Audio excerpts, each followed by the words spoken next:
bem, bom dia, Malu. É um grande prazer estar aqui na própria Faculdade de Odontologia da USP. Eu só queria te apresentar para as pessoas de uma forma bem íntima. Nossas origens são de Igarapava, não é? Uhum. A casa onde a sua avó morou dava quintal, os quintais se comunicavam. Então, quando você estava lembrando das mangueiras, das árvores frutíferas, eu via do muro da minha casa. Me fale. Aí a sua avó faleceu e continuou a Nezinho, não é? Então, tá Isso. aqui as nossas origens. É a família Moreira, não é? Moreira. Moreira. O Uhum. seu pai foi amigo do meu pai. Eles Exato. estudaram juntos? Como foi? E meu pai falava que sim, no grupo escolar. Em Igarapava. Em Garapava. Uhum. Pois é.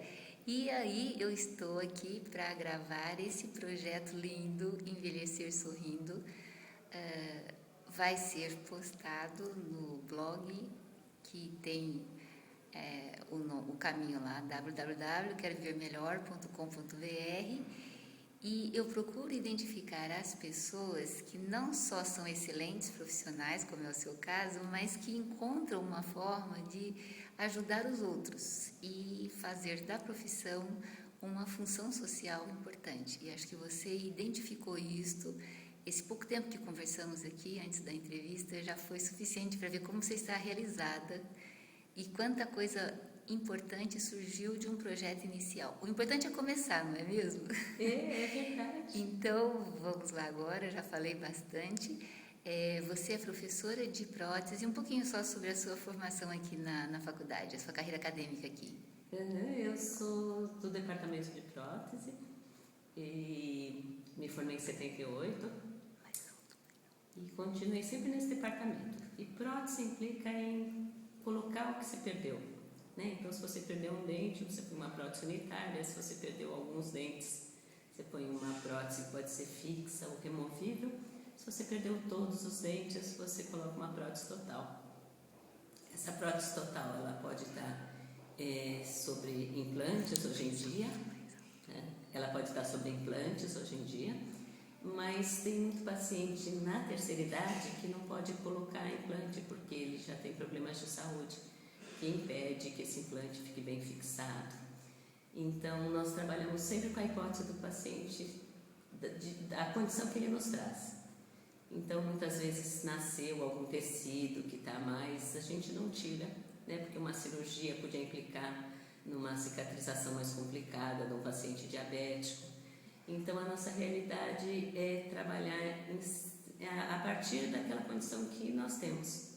E para isso, nós vamos buscar gente que já aposentou no consultório, que tem experiência clínica de mais de 50 anos, como o professor Gerson Corrêa, e que também dá o tempo dele aqui, às quartas-feiras, para atender esses pacientes. É muito interessante que tem caso que ele olha e fala: professor, os casos mais simples são os pós-graduandos, os estagiários atendem, mas caso mais desafiador, nós vamos atrás dele. Professor, o que o senhor acha?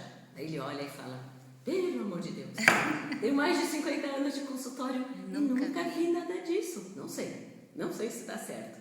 Então, o paciente que vem para aqui, imagine se alguém que deu aula há tanto tempo, se tem um consultório que atende todos os dias de manhã e à tarde, e nunca viu um caso desse, Que chega aqui. Né? Um dentista comum, hora que enxerga um desafio daquele e que tem que pagar sua conta do consultório. Nós aqui temos a vantagem de estar no mundo acadêmico, em que nós fazemos, refazemos, e o paciente só sai daqui quando nós e ele estão satisfeitos. Então, nós fazemos meia dúzia de próteses, para nós não tem problema, porque a instituição mesmo, vocês levam como pesquisa. Pesquisa, e nós fazemos muitas coisas também. O trabalho só sai daqui em um momento. Os outros 8 etapas nós conseguimos fazer aqui mesmo. Então, isso nos possibilita... Você estava me dizendo que foi em 99, o Ano Internacional do Idoso, que surgiu a ideia do projeto Envelhecer Sorrindo? Exatamente. 1999, quando a Organização Mundial de Saúde estava comemorando o Ano Internacional do Idoso, eles falavam que no dia 1º de outubro ia acontecer alguma coisa em que o mundo inteiro ia estar comemorando de alguma forma. E a gente não sabia bem o que, porque só falava isso da Organização Mundial de Saúde, e nós tentávamos sintonizar de maneira que, quando chegasse o 1º de outubro, nós pudéssemos fazer alguma coisa que a mídia levasse e a gente estivesse participando de alguma forma. E então nós convidamos pacientes, que eram uns 100 naquela época, e convidamos os palestrantes, servimos um café da manhã para eles e conversamos sobre envelhecimento. Naquele momento nós falamos sobre reposição hormonal, nós falamos sobre o que a odontologia podia oferecer em termos de implante, em termos de célula-tronco, coisas desse tipo. E a parte psicológica, né? Numa sociedade em que se cobra tanto a estética, ninguém quer envelhecer é perder espaço, é ninguém te levar a sério. A gente tentou valorizar o envelhecimento como um ganho, no mínimo você está vivo, né? Então, depois que nós começamos a trabalhar e que passamos a ter contato com o Instituto de Psiquiatria, depois da década de 90, as neurociências fizeram um progresso muito grande e muita medicação saiu e o perfil mudou bastante. Então nós estávamos nesse momento e conversando psicólogas, psiquiatras, e essa minha amiga psiquiatra, que é do Envelhecer Sorrindo, a doutora Rita Ferreira, e perguntaram para ela o que ela fazia que ela era psiquiatra de velho. Ela não fala terceira idade, ela fala velho. E aí uma colega falou assim, ai velho, mas sabe, não gosto de velho. Eu atendo criança, adoro criança, aliás, eu nem sei o que vai ser de mim quando eu ficar velha. E a Rita respondeu, quem sabe você tem sorte, morre antes. E a moça falou, ai, eu nunca tinha pensado assim. Ela falou, é melhor você começar a pensar, porque se você não tem planos de se matar, tem uma grande chance de você continuar viva e ficar velha. E aí a gente começa a falar com as pessoas assim, porque o envelhecimento é como se fosse alguma coisa que acontece com o outro, como se você pudesse escolher não envelhecer. Ao passo que uma certeza que a gente tem é que vamos envelhecer. E o envelhecer sorrindo, então, parte dessa ideia. Se vamos envelhecer, vamos tratar de envelhecer bem. A gente faz uma gerontologia preventiva. Então, se a gente observa que uma pessoa não cuidava da saúde, daí ela envelhece com muitas limitações, então nós falamos de cuidar da saúde. Então, vamos fazer tudo que for campanha, participa.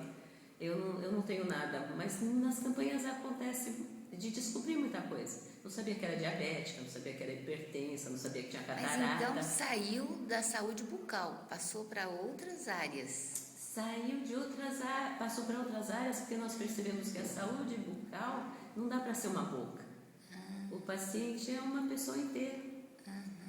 E isso ficou bem nítido depois do ano. Então é isso que as jornadas, eu fiquei sabendo das jornadas que existem, né? Que você disse que agora é uma competição para conseguir a inscrição dos velhinhos, né? É verdade. Quantos inscritos você falou na última? Já está em qual jornada? Nós estamos esse ano vai ser a 13ª. 13ª. E nós temos o maior auditório que tem a USP, que é o da FAO. E como essa jornada não custa nada para o nosso idoso, então nós temos que ir atrás de espaços onde a gente não paga. Quantos inscritos que você falou? 500.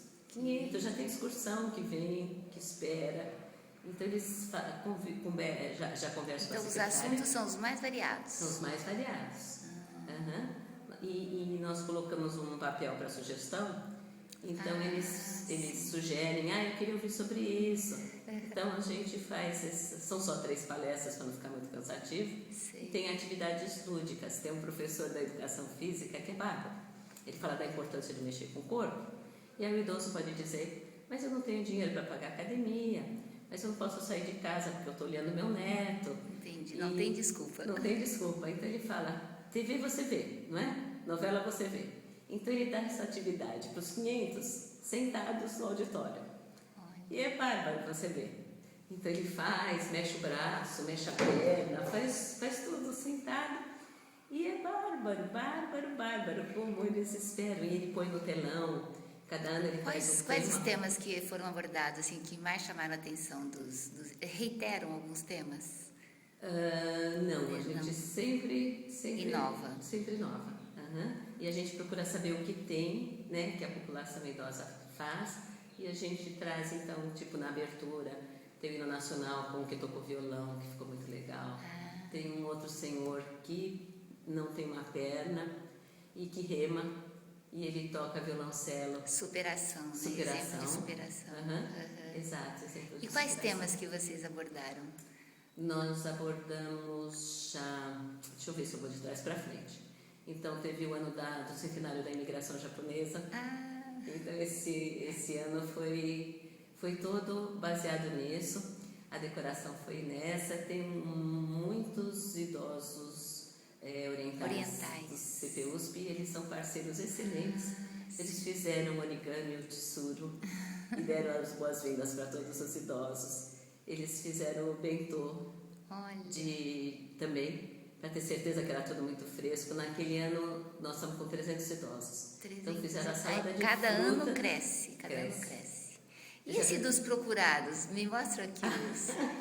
Está na sua frente. Esse aqui nós tínhamos a parceria do Villa Country. Do Villa Country. Então o Villa Country ia dar os chapéus. Olha só. Né? E a gente acha, como os eventos são no final do ano, porque... Este é o logo, né? Esse tem o do casalzinho de idosos. Do casalzinho de idoso. E os idosos, assim, eles têm que ser pra cima, né? Eles têm que estar de bem com a vida. Não pode ser aquele idoso, céus, vida, dor. Esse não tem espaço aqui. Olha só que interessante. Não tem, porque esses aí não querem ajuda. Não querem ajuda. Exatamente. Não você ajudar. Eu penso da mesma forma. Eu só vale a pena investir em quem quer mudar. Exato. E geralmente é gente que tem um astral bom. Exato. Olha que coisa, Exato. Tá vendo? É sempre a mesma coisa em todo lugar. Todo lugar, não é? A história assim é sempre a mesma coisa. E posso querer outro chaveirinho do inverno? Do inverno, temos aqui o do inverno. Olha e só. Esse ano é no inverno, então nós falamos das tem um dificuldades do inverno. Um cachecolzinho em dos cuidados com a saúde no inverno, da alimentação no inverno, da questão hormonal no inverno. Então a gente tenta eleger um tema para a jornada. No ano passado, que foi reciclar, recomeçar, então eles ganhavam uma plantinha para eles cuidarem. Né? Porque no outro ano tinha sido o chapéu, a plantinha, alguma coisa a gente pensa em dar para eles. E a ideia era então recomeçar, né? Se você ficou viúva, se perdeu um filho, porque acontece muito dos pacientes aqui. Você disse, né? A sensação de perdas. A sensação de perdas. As avós que perdem os netos, que estão no meio de droga. Entendi. Então, quando sabe aquela primeira experiência que você falou, que era até uma parente do Covas? Interessantíssimo. Você podia resumir como é que é a história? O problema não era a dentadura, né? Não era a dentadura. Muitas vezes acaba se tornando, porque a dentadura, a prótese, ela implica na estética, né? Porque uma pessoa desdentada, né? Ela tem dificuldade. Você me disse isso, que ao colocar a prótese, as pessoas passaram a sorrir. A sorrir. Eu achei isso lindo, Por isso que o nome também, né? Envelhecer sorrindo. Porque elas vinham sem dentes, não tinham vontade de sorrir. Aí você disse, quando elas já voltavam, já tinham outro semblante. Outro semblante. E tem palavras. E agora você está me dizendo como vocês aprofundaram, né? Porque agora vocês perceberam outras coisas. Então, tem prótese, mas assim mesmo não está contente, né? Tá vendo problemas. Aí entra o trabalho da fonoaudióloga que você falou. Exato. No caso da parente do Covas. Exato. E também a prótese, ela repõe a estética, que é uma questão importante na sociabilização, né? Se eu não vou sair de casa para todo mundo falar que eu estou velha, desdentada, né? Tem a questão fonética, se você vai falar no telefone. Então, se você vai falar, por exemplo, favor, né? Por favor, o incisivo tem que ficar no meio do lábio para o som sair, o F. Então, a fala é importante. E a mastigação, né? Os dentes, todo mundo fala, quando eles chegam aqui, eles falam, eu só quero comer. Eles começam a comer e mas esse dente não dá para Aí vir já mais para trás, começa, já mais para começam frente. as exigências, novas outras exigências. E essa senhora, então, ela veio porque a família tinha Gastado condições, muito, tinha gasto gastado. no dentista, fora da, particular, e estava Não com estava problema satisfeita. ainda. Então ela falou, quando a gente encontra, todo mundo tem algum caso para contar, né? O pessoal da área de saúde, acho que em todas as áreas, né? E a gente fala, leva lá, vê se a gente pode fazer alguma coisa. Olhamos a prótese, estava adequada, pedimos para a fono avaliar, ela achou que podia melhorar algumas coisas e deu uns exercícios para ela que tinha a ver com a tonicidade da língua. E A língua perde tonicidade se você não a usa. E outra coisa que você disse também, que com a perda dos dentes, a língua vai ocupando espaço. Ela vai crescendo. Gente, olha. Ela vai ocupando espaço. E quando você põe a prótese, ela começa a resistir, porque tem que ficar contida. Exato, e ela tende a tirar a prótese. Tira a prótese. Ela é um músculo e o paciente fala, olha, ela não fica. Se vocês prestarem atenção, as pessoas falam, a de cima tudo bem, mas a de baixo não dá para acostumar. Não dá para acostumar se você coloca a prótese e fala, acostuma. Agora, se você coloca junto uma fono, que vai te ajudar a posicionar a língua onde ela deveria estar, que é atrás da papila, lá em cima, é lá que ela repousa. Se você prestar atenção na hora que você está à toa, você vai ver que a pontinha da língua está lá em cima. E quando você não tem esse tipo de estímulo, ela tenta assumir uma outra posição, que não é a fisiológica, e começa a ter problemas. E o exercício que ela passou eu achei interessantíssimo. Ela improvisou, ela né? Improvisou um halteres, então ela pegou um palito de sorvete, pôs moedinhas nas pontas para ter peso, passou fita crepe, pôs um plástico para ela poder higienizar. Moedinhas. E aí punha na língua e ensinava ela a fazer exercícios. 3 vezes por dia. Mas a paciente era muito dedicada, ela fazia o dia inteiro. Então mudou toda a fisionomia. Foi uma fonoaudiologia estética. E ela ficou toda feliz. Chegou aqui e falou, pronto, já estou boa, já arrumei um namorado, estou mudando para Santos. A filha ficou toda feliz. Olha. E quando aconteceu dela fazer a grande viagem, a filha veio nos dizer, olha, muito obrigada, porque ela ficou tão mais feliz depois que foi aí. E o que a gente está querendo dizer que o que a gente se prepara para fazer é para ter um olhar para o envelhecimento bem sucedido, com qualidade de vida. Então a gente é treinado para ver que aquela prótese estava feita, ela não estava contente, mas estava bem feita e que tinha outros fatores atuando. No caso, a profissional que era a fono, que foi uma especialidade que também surgiu na década de 80, ela já estava formada. E ela nunca tinha enfrentado situações assim, né? E ela não tinha, porque a formação dela então foi diferenciada, né? Ao trabalhar com vocês. Exato, e ela trabalha conosco até hoje. Até hoje. Nós não pagamos nada para ela. A psicóloga também me disse que ela é voluntária, não é? Ela é voluntária. E porque vocês trabalham o ser humano completo, né? Isso Exato. É fundamental. Uhum. Quando você me disse que o Envelhecer Sorrindo cresceu e você não imaginava para onde ele ia, e que agora vocês têm arte-terapia, o que é isso? Quem são os... Arte-terapia surgiu assim. Você tem até uma pasta aí, né? Eu vou te contar porque isso foi o TCC de alguém lá do SEDES. Mas começou assim, essa 99, fizemos o evento, a escola então percebeu que a população estava envelhecendo e cada um então começou a ficar mais atento para o seu idoso. Então falou, você faz a prótese da minha mãe? Porque acho que é isso, ela está perdendo peso e tal. Aí vinha, trazia a mãe cadeirante, abonava a falta, fizemos a prótese.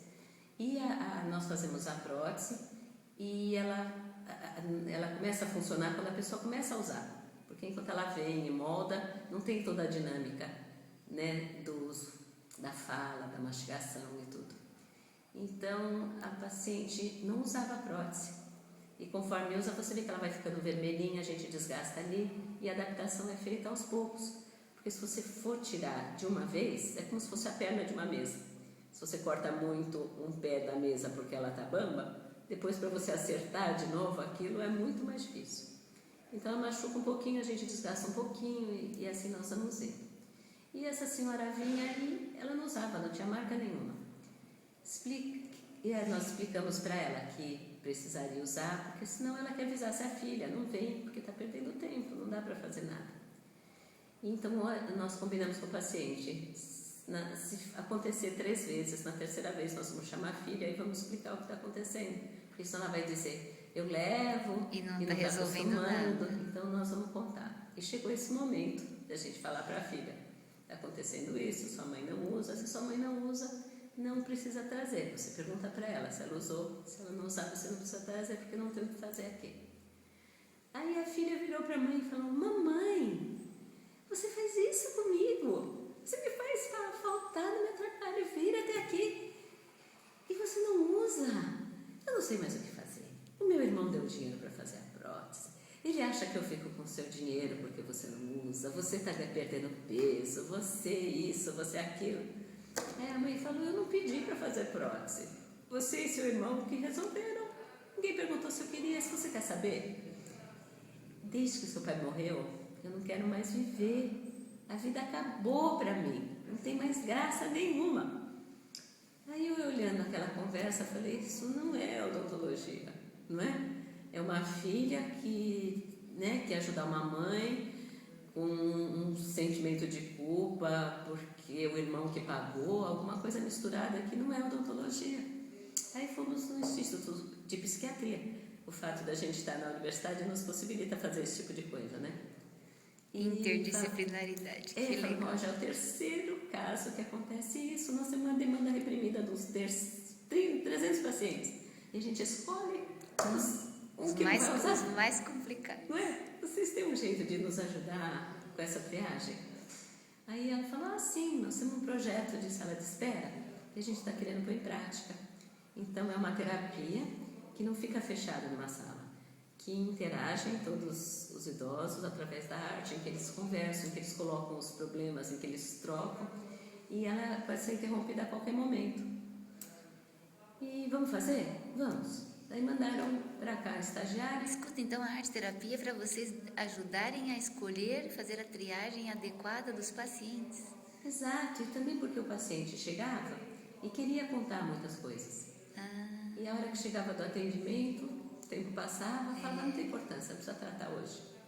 Nós estamos assumindo um papel que também não era nosso. O fato do dentista ter uma intimidade com o paciente faz com que ele tenha um papel a mais do que de odontologia. Então eles confiam muito e dividem muitas coisas, o que até depois nós aprendemos com a arte-terapia, que a gente tem condições de identificar processos demenciais que estão no início, antes da família. Tinha essa senhora que veio de uma colega do consultório e ela falou, olha, eu acho que eu não fiz especialidade em prótese, eu achava que eu sabia fazer prótese, mas eu estou achando que eu já não sei, porque eu estou trocando as próteses dessa senhora e não estou acertando. E aí nós fizemos a prótese dela e ela voltava e falava, dói. Dói aonde? Tudo. Tudo aonde? É de cima ou de baixo? Tudo. Mostra para mim. E a gente olhava também e não via marca nenhuma aqui. Ou seja, também não era a prótese. E o horário ela não chegava, ela não vinha na hora, não vinha no dia, ela estava com essa alteração toda de comportamento. Então tem esse teste que a gente aplica, que qualquer pessoa pode aplicar, e você pergunta, que dia é hoje? Que ano? Malu, então você estava comentando da senhora que apresentava queixas e não era a prótese o problema, né? Mas ela também tinha outros comportamentos que você estava dizendo, não aparecia no horário, né? Então... Ela vinha em dia que não estava marcada, ela vinha no horário. E quais são as perguntas, então, que você diz que costumam fazer para o paciente? Qualquer pessoa pode aplicar esse teste e pergunta que ano que nós estamos, que mês, que dia da semana, que dia do mês, que horas aproximadas que é. Só para saber se a pessoa sabe se é de manhã ou à tarde, começo da manhã, começo da tarde, a noção espacial.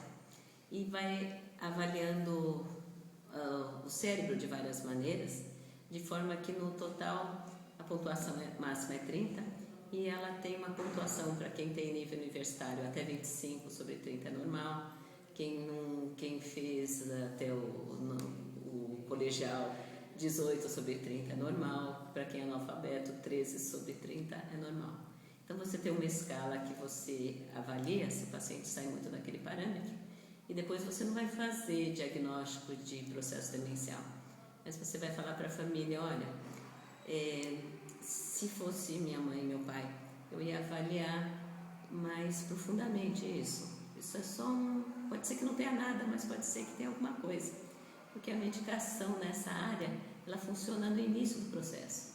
Se chegar naquele momento em que até o porteiro fala, olha, perceber, aí tá já com passou sapato da de hora. cada cor, não tem mais a razão de ser do profissional de saúde. Então nós falamos para o marido, e o marido informou a filha, que era psicóloga, o genro, que era médico. E eles nos agradeceram muito, porque o pessoal que está muito perto, né, você não enxerga. Não enxerga. Muito perto. Então é assim, a mãe que é chata, a mãe que tem ciúme. Agora que a minha filha nasceu, que eu não dou mais tanta atenção, ela começou a ter esse comportamento, e eu não ligo para ela, porque ela me cobra muito. E às vezes é algum processo, né? E às vezes ela tem tudo isso mesmo, e tem também alguma alteração de comportamento que é possível de ser tratada com essa medicação, não que vá curar, né? Mas que segura o processo. Quer dizer que até isso vocês estão ajudando nesse diagnóstico precoce e mais preciso, né? Exato, e quando nós vamos falar, nós falamos para o dentista isso, porque fala assim, aquela paciente agora não sei o que deu nela, e o pessoal costuma fazer piada quando é mulher, não sei o quê, e então a gente chama a atenção, fala, pode ser que tenha tudo isso, mas aplica o teste.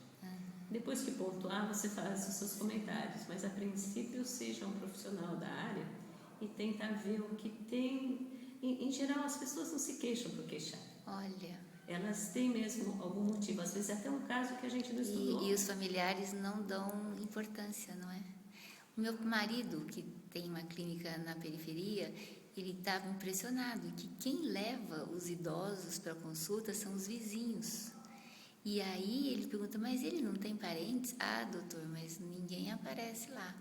Olha só como o envelhecimento da população leva a outras preocupações, né? Exato, a gente e esse fato de que os filhos terem consciência de que precisam cuidar dos idosos é uma mentalidade que precisa ser desenvolvida, né? Essa cultura.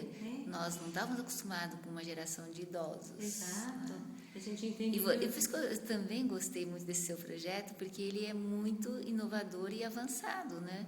Você viu a comemoração do ano do idoso chamando a atenção para o envelhecimento da sociedade como um todo e tomando a França como parâmetro, porque lá realmente já estão vivendo. Exato. Já estão vivendo. Exato. Então tem muito mais coisas apropriadas do que a nossa sociedade, né? Que ainda está se preparando. Exato. E sabe também outro caso que acabamos tendo contato aqui, muito interessante também, era um casal que tinha uma churrascaria e entraram os assaltantes, atiraram, de maneira que ele entende tudo, mas ele não consegue falar.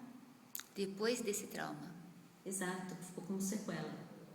Então vieram aqui, como ele perdeu peso, tudo acontece quando perde peso. E aí tem algum problema de dente, então os médicos esgotando o arsenal deles, eles mandam para o dentista. A gente tem que estabelecer uma comunicação do tipo, pisca se tem dor e não pisca se não tem dor. Para a gente começar a saber. Ele falou que atiraram nele? Atiraram nele. Então fala, tem dor? Não tinha dor.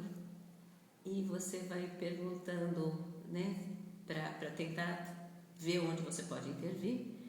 E a mulher descompensou e começou a chorar e dizer que não era justo, que eles eram um casal, que era muito feliz, que tinha uma vida, e como é que alguém que eles nunca viram faz isso com eles. Destruiu a felicidade. Então, o marido estava tudo bem.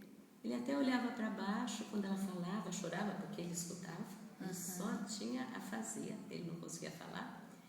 E assim, nós olhamos, né?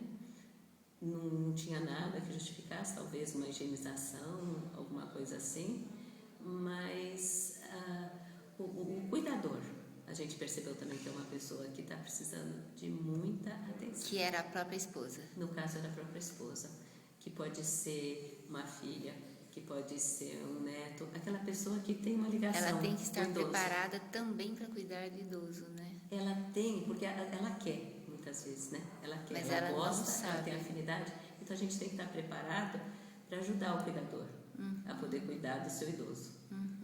Então, assim, Por que ele estava perdendo peso? ele estava perdendo peso, a gente acredita que tivesse um processo depressivo, né? A vida dele mudou bastante. Ele via a mulher infeliz e ele tinha um semblante até tranquilo, mas o fato dela, ela querer falar e ele não poder, ela ficava numa angústia, numa ansiedade, num processo. E acabava passando para ele. Passava para ele. Olha. Passava para ele. Tem um outro senhor também que veio. E essa ideia de fazer agora né, eu estava vendo os palhaços, né, até tirei a foto. É para a jornada ou é para... É para a jornada também. Como a gente Vai ser buscar o o quê? tema, Vai ser o quê? Sim. então nós vamos trabalhar autoestima, Autoestima. alegria de viver, a alegria de fazer feliz quem está do seu lado, porque muitas vezes o fato de você ter vivido e ter essa experiência diante do mundo em que é tudo tão descartável, não é? Tem emprego, mas não tem. Hoje em dia os filhos voltam a morar com os pais porque não tem condição de ter a sua casa. Tá um momento muito, né, diferente. Instável. E assim, para o idoso se sentir com essa realidade... E você sabe que os avós estão ajudando muito. Você está dizendo essa ideia de voltar, né? Cuidar dos netos. Eles estão ajudando muito. A revista da SPM, né, Escola Superior de Propaganda e Marketing, fez um volume. Imagine quando a SPM faz um volume dedicado ao velho, né? Você pensa que marketing é dinheiro. Então, quando ele fez um volume dedicado ao velho, lá dentro tinha uma pesquisa que tinha sido feita pelo HSBC em 4 continentes com quase 2.000 pessoas. Então, eles queriam saber, com essas pessoas de 18 até, o que eles pensavam do envelhecimento. E eles abordaram então a visão em vários países, em vários continentes, de maneira que nós ficamos sabendo que o idoso é 2,3% só do idoso que depende de família. A maior parte do idoso ajuda a família. Eles que pagam o curso de inglês, eles que pagam a natação, eles que dão uma colaboração importante para poder cuidar. Mas será que essa é a realidade também no Brasil? Também, eu tenho a revista, eu posso até te passar. Olha. Que